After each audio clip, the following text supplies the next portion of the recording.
बाहर की कोई ना कोई एजेंसी, कोई ना कोई संगठन, बाहर की कोई ना कोई एजेंसी कहीं ना कहीं इनके साथ मिली हुई है। मैं तो वापस उसी पे जाता हूं, क्या एमओयू हुआ था उस समय चाइना के साथ, जो आज तक भारत को नहीं पता। कहीं ना कहीं इन्होंने भारत को तोड़ने के लिए सुपारी उठाई हुई है, भारत को ये तोड़ना चाहते हैं हर तरह से। राजस्थान के अंदर दलितों के ऊपर अत्याचार हो रहा है। पिछले 4 साल के अंदर 60% दलितों पर अत्याचार बढ़ा है। बीकानेर के अंदर दलित महिला के साथ दुष्कर्म होता है और उसकी हत्या कर दी जाती है। जालौर जिले के अंदर एक 9 साल के दलित लड़के को मार दिया जाता है क्योंकि वो पानी पीने गया था।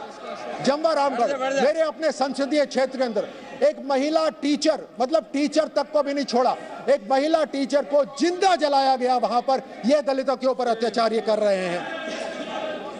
इन्होंने हर तरह से धोखा दिया है। मैं घोषणा पत्र पर आता हूं, इन्होंने घोषणा पत्र में भी धोखा दिया है।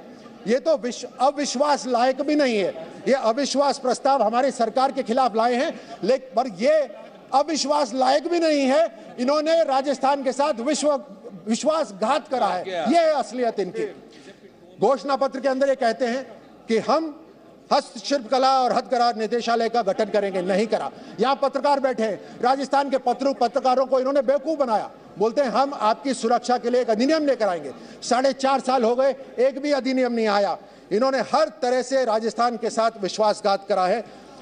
और अविश्वास प्रस्ताव किसके लिए लेकर आए? एक ऐसी पार्टी जिसने जो कहा वो करा, एक ऐसी पार्टी जिसने बोला धारा 370 हटाएंगे तो हमने हटाया, हमने बोला राम मंदिर बनाएंगे तो हमने बनाया, हमने बोला आतंकवाद को मुंह तोड़ जवाब देंगे तो हमने दिया। हर तरह से उस सरकार के खिलाफ ये अविश्वास प्रस्ताव लेकर आए हैं। मैं इनसे आग्रह करता हूं, अगली बार यह घोषणा पत्र दें तो उसमें एक स्टार लगाएं। वो स्टार लगा के बोले टर्म्स एंड कंडीशंस अप्लाई, क्योंकि ये झूठ बोलते हैं, झूठ बोलने वाले। मैं अभी खत्म करता हूं, अपनी बात खत्म करता हूं ये कहकर कि जब जीत न सके बाजी वे हाथ मलने लगे, जब जीत न सके बाजी वो हाथ मलने लगे। आसमां सी ऊंचाई, प्रधानमंत्री मोदी जी और मोदी सरकार के लिए बोल रहा हूं, आसमां सी ऊंचाई देख वो जलने लगे।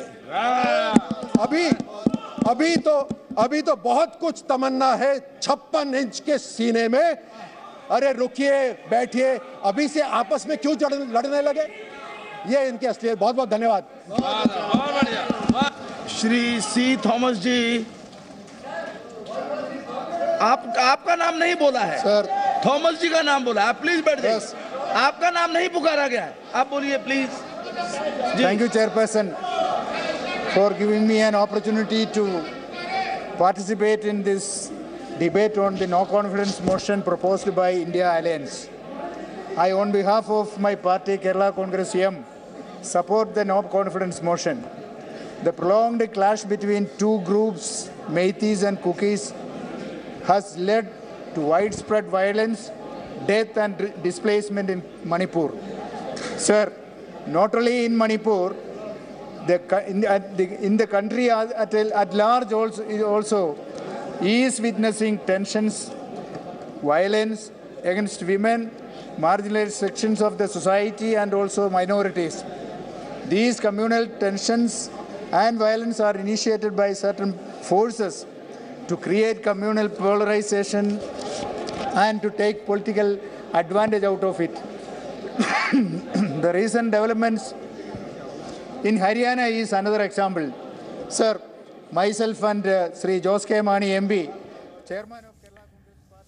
तो संसद में अविश्वास प्रस्ताव को लेकर लगातार चर्चा जारी है। राजवर्धन राठौर को आप सुन रहे हैं। राजस्थान को लेकर कांग्रेस पर हमलावर सुनाई दिए। तमाम जो आंकड़े हैं, चाहे वो रेप के हो, चाहे वो कत्ल के हो, जिस भी तरीके के क्राइम के हो, वो पेश करते हुए राजवर्धन राठौर। लेकिन ये भी यहाँ पर समझना होगा कि अब क्योंकि प्रधानमंत्री नरेंद्र मोदी की बारी आने वाली है, तो वो किस तरीके से विपक्ष को घेरेंगे। तमाम जो आरोप पिछले 2.5 दिन से उनके ऊपर लगाए जा रहे हैं, उसका वो किस तरीके से जवाब देंगे। क्योंकि कल राहुल गांधी ने नाम लेकर प्रधानमंत्री नरेंद्र मोदी को, उनकी सरकार को घेरा था मणिपुर के मुद्दे पर। और ये जो अविश्वास प्रस्ताव है, ये भी मणिपुर के मुद्दे पर ही आया है। तो अब क्योंकि अब से कुछ ही देर बाद अभी सी थॉमस का यहां पर संबोधन चल रहा है लोकसभा में, और उसके बाद प्रधानमंत्री नरेंद्र मोदी की बारी आने वाली है, और उसके बाद ये अविश्वास प्रस्ताव जो है वो अपने अंतिम चरण की ओर आगे बढ़ रहा है। इंतजार प्रधानमंत्री नरेंद्र मोदी के भाषण का है, अधीर रंजन चौधरी भी आज काफी हमलावर रहे सरकार के ऊपर। कल हालांकि मणिपुर के मुद्दे पर गृह मंत्री अमित शाह ने आंकड़े दर आंकड़े जिसे कहा जाए कि पूरी रिपोर्ट पेश करी, हर बात का जवाब उन्होंने दिया। लेकिन विपक्ष लगातार अपनी इस मांग पर अड़ा हुआ है कि प्रधानमंत्री नरेंद्र मोदी सामने आए और मणिपुर के मुद्दे पर बयान दें। तो आज के भाषण में क्या विशेष आकर्षण रहने वाला है, इसका इंतजार पूरे देश को है, विपक्ष को है, खुद सत्ता पक्ष को है कि प्रधानमंत्री नरेंद्र मोदी, क्योंकि देखिए भाषण देने में प्रधानमंत्री नरेंद्र मोदी की कोई सानी नहीं है। जब वो आते हैं मैदान में तो अच्छे ध्वस्त हो जाते हैं। तो आज क्योंकि अब ये जो सदन है ये अब अंतिम दौर में जिसे कहा जाए विश्वास प्रस्ताव के पहुंच रहा है और उसके बाद प्रधानमंत्री नरेंद्र मोदी का जो भाषण होना है उसी का इंतजार है। तो प्रधानमंत्री नरेंद्र मोदी देंगे जवाब। अडानी के साथ क्या रिश्ता है, राहुल गांधी ने एक बार फिर ये सवाल उठाया है। हालांकि ये सवाल पहले भी राहुल गांधी पूछते रहे, कभी प्रधानमंत्री ने इस सवाल को एड्रेस नहीं किया है। तो सवाल मन में सभी के यही है कि क्या आज प्रधानमंत्री अडानी के मुद्दे पर कुछ बोलेंगे? क्या आज प्रधानमंत्री मणिपुर में जिस तरीके से हुआ है, जिस तरीके का व्यवहार महिलाओं के साथ हुआ है, क्या उसको लेकर कुछ बोलेंगे? मणिपुर क्यों नहीं गए प्रधानमंत्री, ये एक बड़ा सवाल राहुल गांधी की तरफ से, विपक्ष की तरफ से उठाया गया है। क्या इस बात का जवाब आज प्रधानमंत्री देंगे कि वो मणिपुर क्यों नहीं गए या मणिपुर मुद्दे पर वो क्यों नहीं कुछ बोल रहे हैं? हालांकि गृह मंत्री अमित शाह ने बताया कि प्रधानमंत्री रात में 4 बजे उनको फोन करते थे, सुबह 6:30 बजे उनको उठाते थे।